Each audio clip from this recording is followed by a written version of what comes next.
Tabe, jumpa lagi dengan saya di Negara Bijaksana, channel yang membahas sebuah persoalan populer di Indonesia secara bijaksana dan dijamin dengan pemikiran terbaru. Kalau kita memperhatikan perilaku politik dari waktu ke waktu ya, kalau kita teliti, mengikuti dinamika, mengikuti sepak terjang para politikus di Indonesia, kita akan melihat ada perbedaan yang cukup mencolok antara politisi muda dengan politisi tua, politik tua dengan politik muda. Dalam arti di sini muda bukan sekedar usia, tapi muda dari semangat, dari karakter, dari perilaku. Bukan hanya pada usia ya, pada usia seorang politisi, tapi kita lihat juga pada usia partai dan usia sepak terjang politisi. Itu kita lihat ada perbedaan yang mencolok. Kalau Anda sudah menyaksikan pentas panggung politik Indonesia dari waktu ke waktu, dan Anda coba amati, ada perilaku berbeda antara politisi tua dengan politisi muda. Saya bicara politisi muda di sini, ada paling tidak ada 3 aspek yang saya ingin bedakan. Pertama, muda dari segi usia. Usia di sini yang saya maksudkan politisi muda itu di antara kaum milenial, generasi Y atau A atau Y, dan generasi Z. Itu kita pisahkan, berbeda dengan antara generasi baby boomer, pra baby boomer, dan politisi generasi X. Generasi X itu orang-orang yang lahir tahun 65 sampai 82.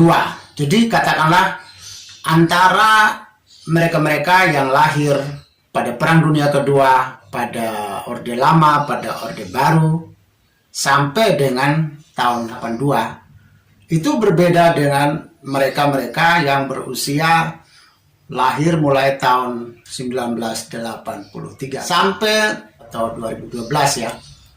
Itu generasi Y dan generasi Z, atau generasi Y dengan Z. Di partai-partai, banyak partai juga menampung orang-orang milenial, dan mungkin kaum Gen Z juga sudah ada yang aktif di politik ya. Tapi ada perbedaan juga antara generasi milenial dan generasi Z yang berada di partai-partai lama, partai yang menampung orang-orang generasi baby boomer dan generasi X, itu berbeda ya. Jadi kalau mereka yang tadinya peserta atau politisi dari partai-partai lama, satu contoh seperti pecahan dari Partai Golkar, muncul Hanura, muncul Nasdem, muncul Gerindra, dan lain-lain, itu tidak bisa digolongkan sebagai, kalau orang yang berada di partai itu terus termasuk dia generasi milenial dan Gen Z sekalipun, tidak tergolong sebagai politisi muda, karena mereka ini digembleng oleh sistem lama, orang-orang lama dengan sistem yang lama, pengalaman yang lama, sehingga dia membawa nilai, membawa norma, membawa perilaku dari generasi lama, generasi baby boomer, generasi pra baby boomer, dan generasi X. Tapi maksud saya, politisi muda di sini adalah mereka yang baru muncul, tapi tidak pernah berada pada partai-partai yang berdiri sudah lama, partai-partai yang digawangi oleh para generasi X dan generasi baby boomer atau pra baby boomer. Meskipun dia cukup muda, tapi kalau dia masuk Golkar, atau dia masuk PDIP, atau dia masuk P3, atau partai-partai lama, itu tidak tergolong sebagai politisi muda yang saya maksudkan. Meskipun dia baru muncul, tapi dia adalah ada aliran dari pecahan partai lama, itu tidak tergolong sebagai, maksud saya sebagai politisi muda, tidak tergolong. Politisi muda di sini adalah yang berusia muda, milenial dan Gen Z, dan tidak pernah berada pada partai-partai lama yang dikuasai oleh para generasi tua. Yang saya lihat politisi muda di sini adalah Satu contoh PSI, Partai Solidaritas Indonesia. Di situ mereka pendirinya dan aktivisnya bukan orang-orang lama, mereka adalah orang baru. Misalnya Mbak Grace Natali itu kan tadinya kan dia seorang jurnalis dan teman-temannya itu. Mereka adalah seorang jurnalis usia muda dan tidak pernah sangkut paut dengan partai lama. Sehingga mereka tidak pernah digembleng oleh sebuah sistem yang lama, oleh perilaku yang lama. Enggak, mereka sama-sama newcomer dalam panggung politik Indonesia. Itu yang dimaksud. Kalau partai politik, saya menganggap yang baru, politisi muda, itu adalah PSI. Karena dia didirikan oleh orang-orang muda yang tidak punya sangkut paut dengan partai-partai lama.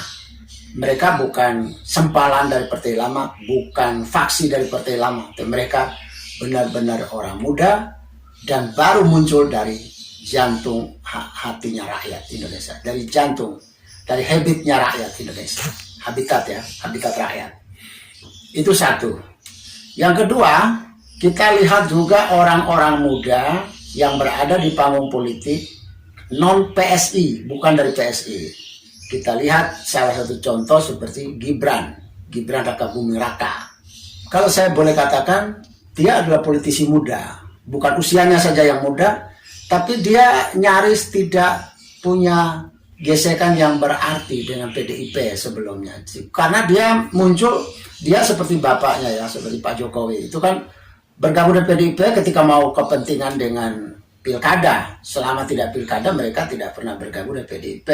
Jadi mereka, saya katakan, boleh dikatakan mereka adalah politisi yang menggunakan PDIP sebagai tangga bagi mereka untuk naik dalam kontestasi pilkada. Sehingga perilaku mereka bisa berbeda.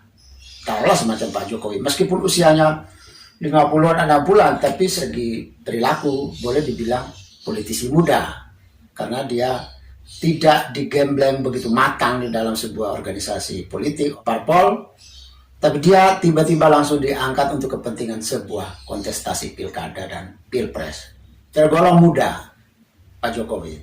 Muda di sini bukan hanya usia, tapi muda berada di panggung politik, meskipun secara yuridis dan secara administratif dia adalah pemegang kartu tanda anggota dari sebuah parpol, tapi sebagai jiwa, sebagai perilaku, dia boleh dikatakan muda. Kalau kita mengamati politisi muda, kita lihat selain pada PSI ya, dan juga Jokowi juga boleh dibilang politisi muda secara sepak terjang di dalam dunia politik, tidak dikaderkan dari sebuah partai, tapi justru dia hanya menggunakan partai menjadi tangga dia untuk menuju sebuah jabatan politis. Selain itu, kita lihat pada Gibran Rakabuming Raka, dia juga sama seperti bapaknya ya, muncul ketika kepentingan pilkada Solo. Jadi dia tidak dikaderkan apa-apa dari PDIP, mendaftar diri lewat PDIP. Sekarang Anda coba lihat, mereka-mereka ini perilaku mereka di panggung politik berbeda dengan politisi lain dari partai politik tua, dari politisi tua, termasuk politisi yang berada di partai-partai sempalan dari partai-partai lama. Mereka tidak cocok, terus keluar dan mendirikan partai baru. Tidak cocok di sana, sempalannya keluar menjadi partai baru. Itu kan banyak sekali. Hampir semua, kecuali PSI ya, hampir semua partai yang ada di Indonesia adalah bagian dari sempalan-sempalan PDIP, sempalan PDI dulu, sempalan dari P3, sempalan dari Golkar. Inilah tiga partai yang ada di era Orde Baru. Kalau kita amati ini, ada perbedaan yang mencolok antara perilaku panggung politik kita dilakoni oleh politisi-politisi lama, politisi tua, dengan politisi muda. Berbeda sekali. Yang hilang dari PSI, tradisi lama, karakter politisi kita, plus Jokowi dan Gibran Rakabuming Raka, itu perbedaannya mencoloknya adalah mereka tergolong orang-orang yang tidak pernah atau tidak suka menyerang orang lain.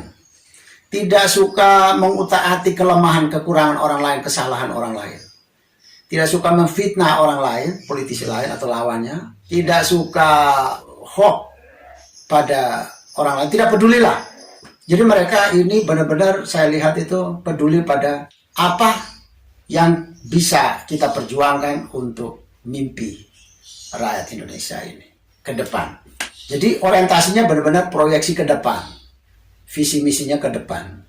Tidak dengan menyerang lawan lain atau orang lain, tidak dengan hoax, tidak dengan fitnah orang lain, tidak dengan mencari-cari kesalahan kelemahan orang lain. Ini agak berbeda. Dan panggung politik kita terus terang saya sedikit menikmati ya. Kalau panggung politik Indonesia ini ibaratnya sebuah panggung pentas seni, maka pentas yang enak untuk dinikmati adalah kalau panggung ini sedang dimainkan para aktor, para aktris sudah muncul dari para politisi muda.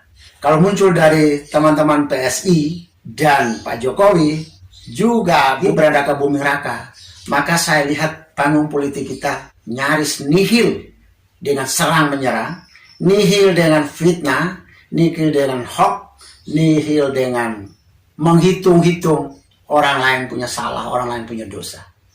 Inilah yang saya lihat panggung politik kita agak steril. Dan saya pikir salah satu modal yang menghantarkan Jokowi jadi presiden adalah publik tertarik dengan karakter ini yang berbeda. Tapi di salah satu sisi ya, sisi lain masih ada banyak tentu di dalam pribadi Jokowi. Tapi ada salah satu sisi yang menjadi daya tarik bagi publik adalah karakter yang tidak membicarakan orang lain, tidak menyerang orang lain, tidak menjawab, tidak menghiraukan juga serangan dari orang lain, tidak menghitung-hitung kesalahan dan kekurangan orang lain. Tidak juga menyombong-nyombongkan diri sendiri, tidak juga meremeh-remehkan orang lain. Jadi mereka benar-benar bicara tentang mimpi kita bersama yang harus kami jalankan apabila kami diberi kepercayaan. Ini yang saya melihat ada pada tokoh politisi-politisi muda kita.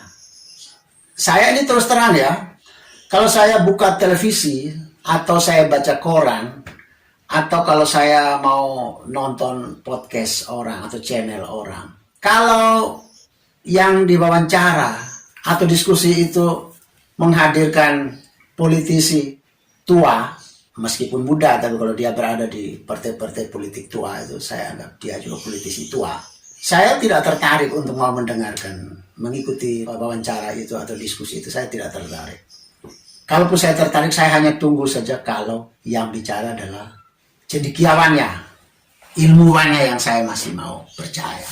Kalau politisinya saya tidak percaya, saya tidak terlalu suka mengikuti itu. Karena isinya itu saya anggap menyerang, sombong pada diri sendiri juga, atau sombong kepada partainya, menganggap remeh orang lain juga, suka menghitung-hitung kekurangan, kejelekan orang lain. Itu yang membuat saya sudah tahu ini sebentar mesti ngomong sekitar ini mereka ini. Karakternya kayak begini. Jadi saya tidak terlalu suka. Saya hanya bisa suka kepada kalau yang ngomong itu ilmuwan. Tapi ada beberapa ilmuwan yang saya tanda sebagai ilmuwan partisan. Ilmuwan yang berhaluan mendukung partai ini atau mendukung kelompok ini itu saya tidak suka. Tapi kalau ilmuwan murni saya suka. Kalaupun ada diskusi yang ada politisinya, ada ilmuwannya, maka saya hanya menunggu omongannya para ilmuwan saja yang saya mau dengar. Tapi kalau omongan politisi, ya saya lewat terus. Kecuali kalau yang hadir adalah teman-teman PSI, atau Pak Jokowi, atau Gibran Raka Buming Raka, itu saya masih suka. Karena saya anggap mereka berkarakter berbeda. Saya suka dengan mereka tidak hiruk pikuk, tidak menyerang orang lain, tidak sombong kepada orang lain, tidak fitnah orang lain, tidak hoax gitu ya. Jadi saya suka. Inilah panggung politik kita sedikit ada estetikanya bagus. Kalau panggung politik kita dimainkan aktor aktris semacam ini. Tapi kalau aktor aktrisnya yang politisi tua dari partai politik tua, saya udah bosan dengar dengan perilaku yang menghujat orang lain, menghakimi orang lain, menyombongkan diri sendiri, meremehkan orang lain dulu. Hoax itu enggak, sudah nggak suka. Jadi saya pikir PSI itu salah satu partai baru yang punya prospek yang bagus ya. Prospek bagus dia, karena meskipun belum punya fraksi di DPR RI, tapi kan di daerah sudah ada. Sebagai newcomer, PSI sudah newcomer yang bagus dibanding yang lain. Newcomer yang lain banyak yang nggak dapat apa-apa, tapi PSI sudah termasuk bagus. Saya kira ini modal. Kalau bicara PSI, orang hafal, orang udah tahu karakternya. Salah satu yang saya hafal adalah mereka tidak menyerang orang lain, mereka tidak sombong, tidak meremehkan orang lain, tidak fitnah, tidak suka menghitung-hitung orang punya kelemahan, kekurangan, tidak. Itu modal yang perbedaan paling menonjol kalau kita lihat. Selain konsen mereka ya, konsen visi mereka yang ingin memperjuangkan pluralisme di Indonesia, ingin berjuang keanekaragaman hidup Indonesia dengan damai. Selain itu juga menurut saya setelah melihat sepak terjang mereka, kalau bicara PSI, di otak saya sudah langsung tangkap dengan perilaku politisi yang menarik, yang berbeda dari biasanya, dari politisi biasanya, teman-teman dari politisi partai lain, itu sangat berbeda. Anda lihat juga pada pribadi Jokowi, dia juga secara administratif, secara de jure, dia adalah PDIP. Tapi secara karakter, dia bukan PDIP atau dia bukan partai apapun. Karena lihat Jokowi tidak pernah menyerang orang lain dan tidak pernah dendam. Menyerang lagi orang lain, membalas orang lain, memfitnah, mengolok orang lain, hoax gitu, tidak. Ini modal. Orang tertarik dengan kepribadian semacam ini yang sangat mudah dibedakan dengan politisi pada umumnya. Gibran juga begitu, nyaris fotokopi ayahnya. Juga dia tidak menyerang orang lain, tidak menghitung-hitung kekurangan orang lain. Dia juga tidak sombong. Kalau dia salah ya dia langsung minta maaf. Tidak terus berjuang untuk bercuap-cuap untuk menutupi kesalahan. Itu menarik. Modal utama para politisi muda ini adalah mereka memiliki watak yang menarik. Watak yang tidak sombong, watak tidak dendam, watak tidak menyerang orang, watak yang tidak peduli dengan orang lain punya kekurangan, kelemahan. Tidak. Mereka fokus pada apa? Mimpiku bersama rakyat Indonesia tentang hari depan bangsa kita, bangsa ini. Itu kekhasannya. Dan ini modal bagi mereka-mereka ini. Yang sulit dimiliki oleh politisi tua, partai-partai tua, atau politisi tua yang mendirikan partai muda. Jadi partainya baru tapi orangnya lama. Kalau sekarang publik Indonesia mengkritik misalnya Gibran, orang muda, tidak punya pengalaman, belum punya rekam jejak yang lama di sebuah partai politik atau di panggung politik. Saya pikir kalau memang politisi kita dengan image semacam ini, dengan segala macam image sama ini, saya berpikir bahwa kalau kita mau berteka-teki atau ya berjudi lah, mencoba-coba, trial and error, maka kita perlu mempercayai kepada orang muda yang belum punya pengalaman. Sebab kalau sudah punya pengalaman, artinya sudah terkontaminasi, sudah jangkit-menjangkit sifatnya.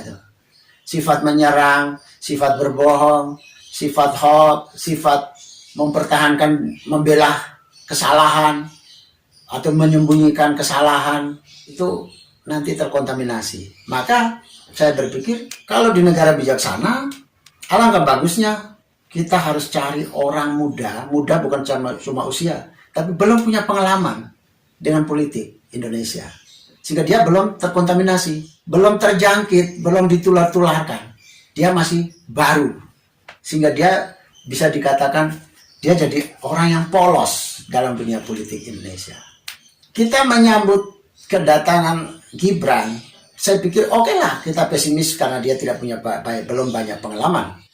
Tapi di sisi yang lain kita coba berpikir positif bahwa belum punya banyak pengalaman artinya dia belum terkontaminasi. Kalau sudah banyak pengalaman, dia akan terkontaminasi, akan ikut cara membohongi gini, cara korupsi kayak begini. Nanti kalau kedapatan kita berbohong kepada publik atau rakyat, kita harus berkelit begini, nanti dia akan ikut. Bukan yang baru itu akan selalu lebih baik, tidak. Tetapi kita perlu mencoba, siapa tahu baik. Daripada dia sudah berpengalaman, sudah hampir pasti tidak bagus. Dia sudah dijangkit-jangkit, sudah ditular-tularkan, dia sudah terkena penyakit menular, karakter-karakternya sudah ditulari. Jadi kalau di negara bijaksana, kita lihat sepak terjang PSI, sepak terjang Pak Jokowi, penampilan Gibran, saya pikir memang kita butuh politisi muda di Indonesia ini. Satu, kalau yang berdiri partai politik, bukan partai berdasarkan faksi, karena tidak suka, karena konflik dengan partai lama, keluar berdiri partai baru. Jadi partainya akhirnya berdirinya baru, tapi orangnya lama. Hanya karena dia tidak cocok dengan teman-teman yang sebelum di partai sebelumnya, ya dia keluar terus berdiri partai baru. Orangnya itu juga. Dengan penampilan karakternya ya begitu-begitu juga.